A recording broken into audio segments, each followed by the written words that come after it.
Hi friends, இன்றைக்கி நம்ம சேனலில் பெர்ஃபெக்டான தேங்காய் சட்னி எப்படி பண்ணுறதுன்னு பார்க்க போகிறோம். பொதுவாக நம்ம இட்லிக்கு டக்குன்னு நம்ம செய்கிறதுக்கு தேங்காய் சட்னி தான் செய்வோம். அதை நம்ம பெர்ஃபெக்டாக எப்படி பண்ணுறதுன்னு இந்த வீடியோவில் பார்க்கலாம். அதுக்கு நான் ஒரு அரை மூடி அளவுக்கு தேங்காய் எடுத்துருக்கிறேன். தேங்காவை அந்த பின்னாடி தோல் சீவிட்டு எடுத்துட்டேன். அதோட 3 பச்சை மிளகாய், கொஞ்சமாக புளி சேர்த்துட்டு அதோட உப்பு கொஞ்சம் சேர்த்துக்கிறேன். தேங்காய் சட்னி நல்லா கொழுப்பாக இருக்கிறதுக்காக நான் இதோட பொட்டுக்கடலை சேர்த்துக்கிறேன். ஒரு 2 டேபிள் ஸ்பூன் அளவுக்கு பொட்டுக்கடலை சேர்த்துட்டு கடைசியாக பூண்டு சேர்த்துட்டு நம்ம இந்த மாதிரி நைஸாக அரைச்சி எடுத்துக்கலாம். இப்போ நம்ம இதை வேறு ஒரு பவுலுக்கு மாற்றிட்டு மிக்ஸி ஜாரை தண்ணி ஊற்றிட்டு கழுவி ஊற்றிக்கோங்க.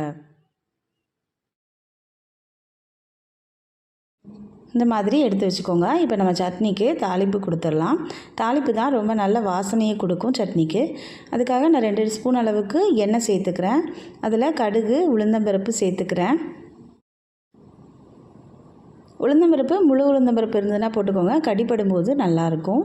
இப்போ அது கூட நான் சின்ன வெங்காயம் கட் பண்ணி வச்சுருக்கிறேன். நல்லா பொடுசாக கட் பண்ண சின்ன வெங்காயம் சேர்த்திங்க அப்படின்னா தேங்காய் சட்னி ரொம்ப சூப்பராக இருக்கும். அதோட கருவேப்பிலை சேர்த்துட்டு தாளித்து நம்ம சட்னியில் கொட்டிடலாம். சின்ன வெங்காயம் பொன்னிறமாக வர அளவுக்கு வறுத்துட்டு நம்ம சேர்த்தோம் அப்படின்னா நல்ல வாசனையாக இருக்கும். சுவையான தேங்காய் சட்னி ரெடி ஆகிட்டு. உங்களுக்கு இந்த வீடியோ பிடிச்சிருந்தது அப்படின்னா நம்ம சேனலுக்கு லைக் பண்ணிவிட்டு சப்ஸ்கிரைப் பண்ணிக்கோங்க. தேங்க்ஸ் ஃபார் வாட்சிங்.